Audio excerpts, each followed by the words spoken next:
Hello everyone, welcome to all of you in this lecture series of ancient history. So in the previous lecture, we were discussing the Vedic civilization, and in Vedic culture, we have studied the Vedic polity, Vedic economy, and Vedic society. Now in this lecture, I will be discussing the last formula of Vedic period, that is Vedic religion. Okay, Vedic religion, and after that, Vedic history will be completed. So let's start with the last formula, that is Vedic religion. Okay, now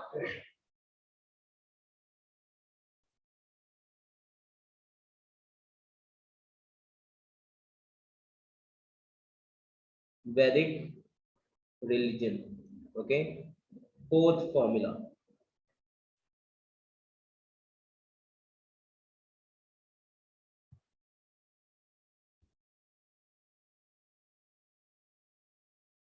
Okay, now Vedic religion, fourth formula. Okay, now religion was also changed, Rig वैदिक and later Vedic period.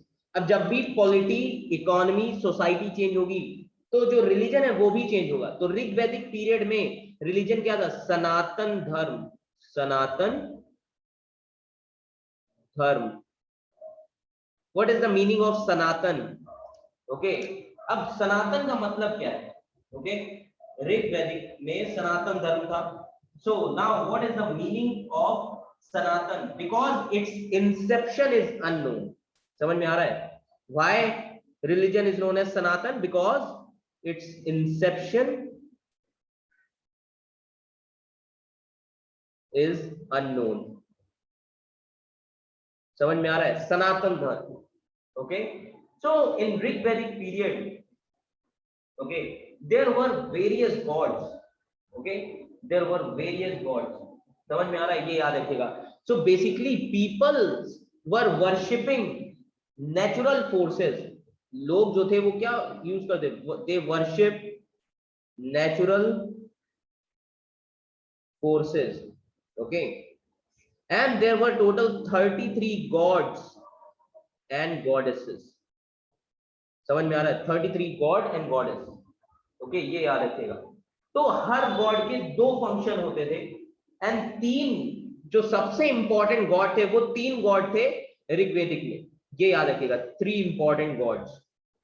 Okay, 3 important gods of, and तीनों god के दो function होते थे.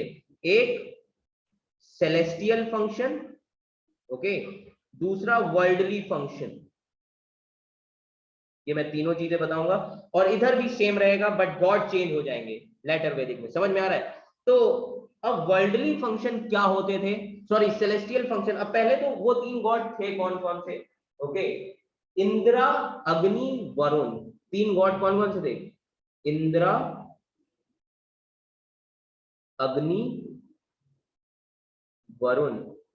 समझ में आ रहा है? ये तीन गॉड थे, इंद्र, अग्नि, वरुण.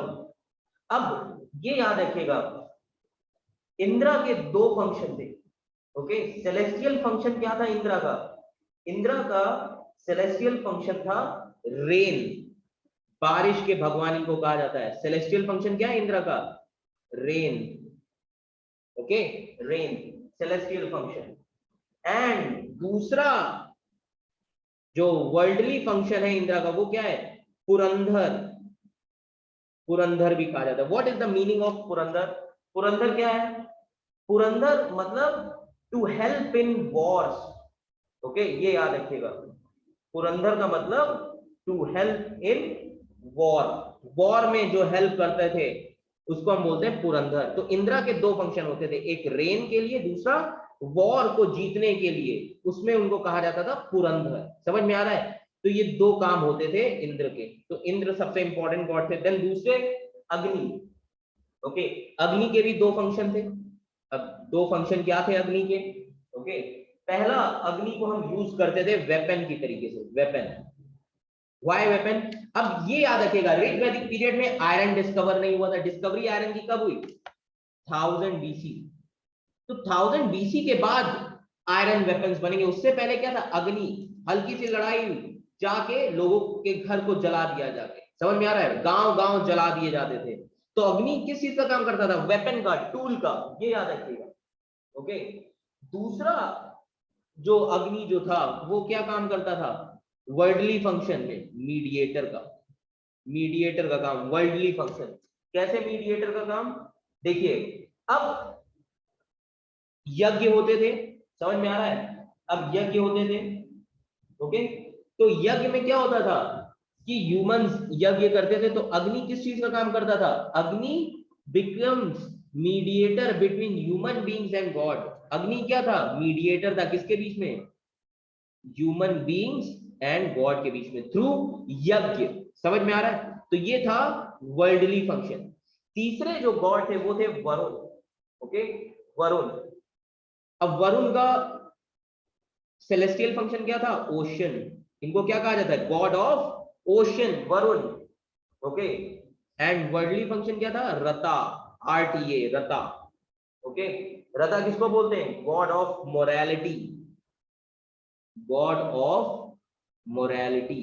अब एक चीज याद रखिएगा, उस टाइम पे there was no administration, there was no police, okay, there was no administrative management at that time. that is why that is why god of morality, God से लोग डरते थे ताकि अच्छे काम करें, क्योंकि एडमिनिस्ट्रेशन नहीं था ऋग्वैदिक पीरियड में। समझ में आया? ये याद रखिएगा।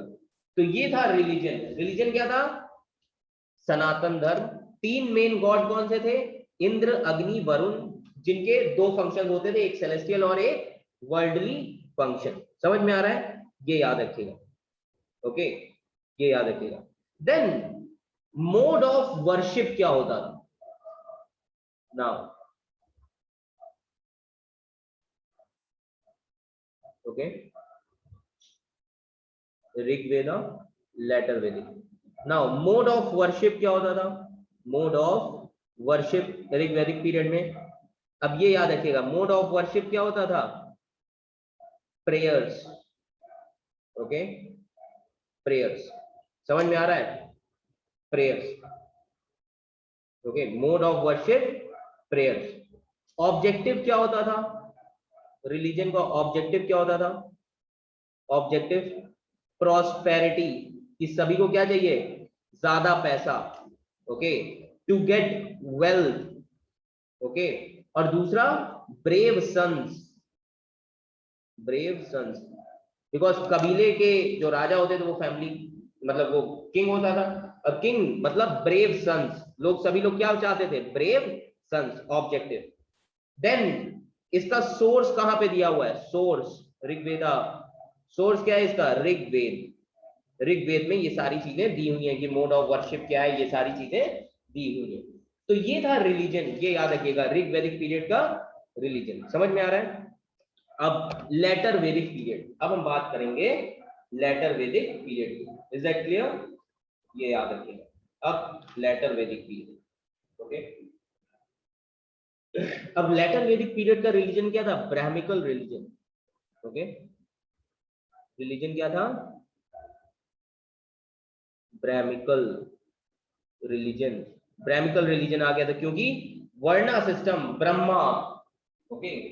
अब ब्राह्मिकल रिलीजन आ गया, समझ में आ रहा है? Brahmanism, okay. और जब ब्राह्मणिज्म आ गया तो अब सोसाइटी, पॉलिटी, इकोनॉमी सब चेंज हुई है, तो गॉड भी क्या होंगे? चेंज होंगे। अब गॉड भी चेंज होंगे। अब गॉड इसमें कौन से आ जाएंगे? अब इसमें तीन नए गॉड आएंगे। कौन से? अब याद रखिएगा, अब इसमें तीन नए गॉड कौन से आएंगे? ब्रह्मा, विष्णु, रुद्र। ये तीन नए गॉड आ जाएंगे, ब्रह्मा, विष्णु, रुद्र। ब्रह्मा को क्या कहा जाता है? क्रिएटर। विष्णु को क्या कहा जाता है? प्रोटेक्टर। रुद्र डिस्ट्रॉयर। समझ में आ रहा है? Brahma creator, Vishnu protector, Rudra destroyer. अब देखिए, जब कोई इंसान किसी की जगह लेता है तो क्या होता है? उसके बीच में कॉन्फ्लिक्ट होता है, लड़ाई होती है। तो अब ये तीन गॉड जो ऋग्वैदिक के थे उनका रेलेवेंस खत्म हो गया था, अब ये तीन नए गॉड आ गए थे, तो इनके बीच में अब क्या चलेगा? कॉन्फ्लिक्ट होगा, लड़ाई होगी। समझ में आ रहा है? तो इसीलिए ब्रह्मा को क्या कहा गया? क्रिएटर। समझ में आ रहा है? विष्णु जो कॉन्फ्लिक्ट से बचाते थे सभी को, उनको कहा गया प्रोटेक्टर। एंड अगर फिर भी नहीं मानोगे तो कौन आएगा? रुद्रा, डिस्ट्रॉयर, सबको मारेगा। समझ में आ रहा है? तो ये क्या शुरू हो गया था? कॉन्फ्लिक्ट शुरू हो गया था नए गॉड और पुराने गॉड के बीच में। समझ में आ रहा है? नाउ मोड ऑफ वर्शिप क्या था? मोड ऑफ वर्शिप, अब मोड ऑफ वर्शिप क्या था लेटर वैदिक पीरियड में? मैंने अभी आपको बताया था, रिचुअल्स। Okay, rituals. रिचुअल्स क्या था? Mode of worship. अश्वमेध यज्ञ, वाजपेय यज्ञ, ये सारी चीजें। और रिचुअल में सबसे इंपॉर्टेंट क्या था? उपनयन संस्कार। उपनयन संस्कार। व्हाट इज उपनयन संस्कार? अब ये याद रखिएगा, उपनयन संस्कार क्या है? उपनयन संस्कार का मतलब जो आप देखते हैं ना, ब्राह्मण लोग सफेद थ्रेड अपने बॉडी पे पहनते हैं, to wear the sacred thread. Okay, अब ये सैक्रेड थ्रेड क्यों पहना जाता था? क्यों लोग पहनते थे? वाई ये सफेद जो व्हाइट थ्रेड होता है क्यों लोग पहनते थे? To show their caste, to show their upper caste, okay, to establish new developments in the society, to maintain their dominancy in the society। इसीलिए इसको शो करने के लिए क्या पहनते थे वो लोग? Sacred thread, white colour. समझ में आ रहा है? ऑब्जेक्टिव क्या होता था वर्शिप का? सेम ऑब्जेक्टिव, सेम रहेगा दोनों का, ऋग्वेदिक और लेटर वैदिक में। प्रॉस्पेरिटी, खूब पैसा चाहिए। दूसरा ब्रेव सन्स, ब्रेव सन्स। और सोर्स क्या है? सोर्स क्या है लेटर वैदिक पीरियड का? अब ये याद रखिएगा, सोर्स क्या क्या है? बहुत सारे सोर्स हैं। ब्राह्मणास, सोर्स क्या है? ब्राह्मणास। ओके, अब बहुत सारे सोर्स हैं। फॉर एग्जाम्पल शतापथ ब्राह्मण, सोर्स शतापथ ब्राह्मण। दूसरा कौन है? ऐतर्य ब्राह्मण, ऐतर्य ब्राह्मण। ये दोनों क्या है? सोर्स है लेटर वैदिक पीरियड के। शतापथ ब्राह्मण, शतापथ ब्राह्मण किस चीज की बात करता है?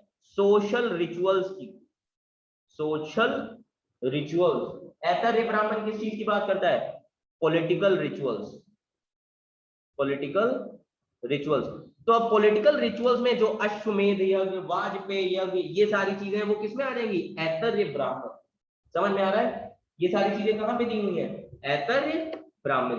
समझ में आ रहा है? ये याद रखिएगा। तो अब अगर मैं आपसे एक क्वेश्चन पूछूं, how many priest were there in Rigvedic age, तो ये याद रखिएगा। ओके, कितने प्रीस्ट थे ऋग्वेदिक एज में? 16। समझ में आ रहा है? 16 priest were there in Rigvedic as.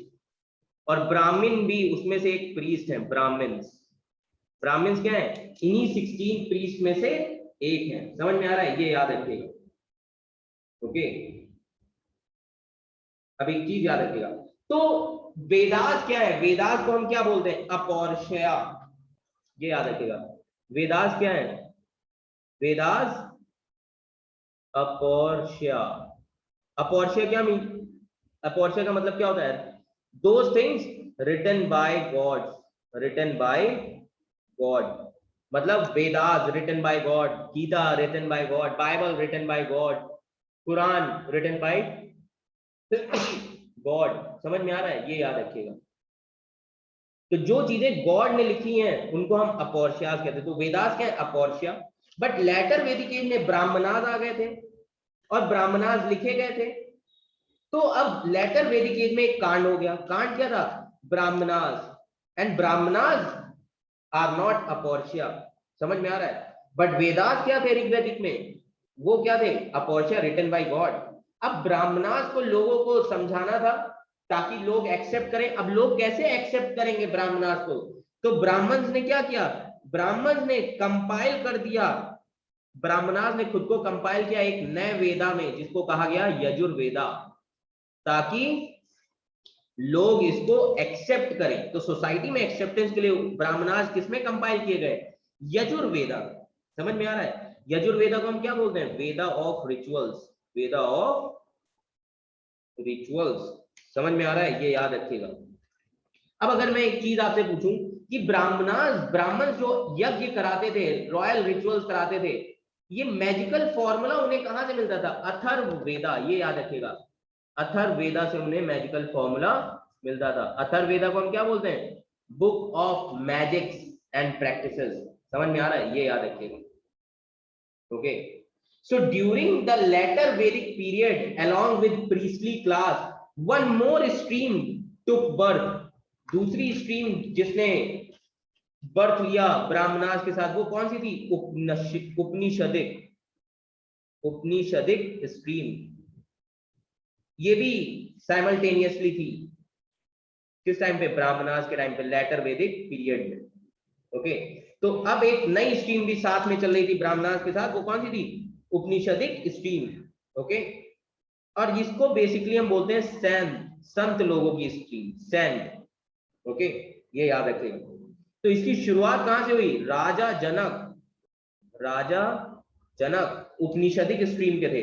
And today also this Upanishadic stream is working from Raja Janak to आज कौन है? सदगुरु। तो ये सब लोग कौन सी स्ट्रीम के हैं? उपनिषदिक स्ट्रीम के। समझ में आ रहा है? एंड फेमस उपनिषद कौन कौन से हैं? बृहदारण्यक उपनिषद, छंदोग्य उपनिषद, केन उपनिषद, ये सब क्या है? फेमस उपनिषद। ये सब वैदिक लिटरेचर में है, इस पे मैं अलग क्लास लूंगा। समझ में आ रहा है? ये याद रखें। Okay, so this is all about वैदिक रिलीजन। Is that clear? ये याद रखिएगा। तो ये था वैदिक रिलीजन के बारे में। अब आप कहोगे सर कि आपने तो 33 गॉड्स बोले हैं, बट आपने हमें 3 ही गॉड, क्योंकि ये 3 गॉड ही मेन है। वैसे है तो बहुत सारे गॉड। समझ में आ रहा है? ओके, वैसे हैं तो बहुत सारे गॉड। मैं आपको बता भी सकता हूं कौन कौन से गॉड है। अब देखिए, ओके, ऋग वैदिक गॉड्स मैं बता दे रहा हूं आपके फैक्ट्स के लिए। ऋग वैदिक गॉड्स, इंद्रा मैंने आपको बताया, इंद्र, अग्नि बताया, वरुण बताया, इनके फंक्शन भी बताया मैंने आपको। ओके, ये सारी चीजें, वरुण बताया। देन सोमा, सोमा भी गॉड है। सोमा गॉड किसका कहा जाता है? God of plants, god of plants, ये याद रखिएगा। सोमा को बोला जाता है god of plant. Then Ashwin, god of medicinal plant, medicinal plants. Is that clear? God of medicinal plant. Okay, then Swastri, Swastri, god of volcano. Okay, god of volcano. Then Marut, Marut, Marut कौन थे? God of thunderstorms. Okay, Marut. Now there are other gods also, like Aditi, means earth goddess, earth goddess. Okay, then Savitri, Savitri. Okay, now Savitri, god of light. Okay, god of light. Then Ushas, Ushas, god of dawn, goddess of dawn, Usha, goddess of dawn. Are you getting my point? So ये सारे God थे। समझ में आ रहा है? ये याद रखिएगा। Okay, and later Vedic period there were other gods. Okay, and ये याद रखिएगा, लेटर वैदिक पीरियड में कौन कौन से गॉड थे? मैंने आपको बताया त्रिमूर्ति मेन थे, Rudra, Brahma, Vishnu. Okay, Brahma means creator of everything, Vishnu protector, Rudra destroyer. Okay, ये याद रखिएगा। तो Vedic religion is orthodox, later Vedic religion is orthodox system based on Brahmin policies. Later Vedic religion was orthodox system based on Brahmins policies. Is that clear to you all? ये याद रखिएगा। So finally, this is all about Vedic civilization. So finally, we have completed this Vedic age. Is that clear? Now after that 6th century BC, in the next lecture I will be starting 6th century BC, pre-Mauryan age जिसको हम बोलते हैं. Okay, so I hope आपको समझ में आएगा. Thank you class, thank you so much.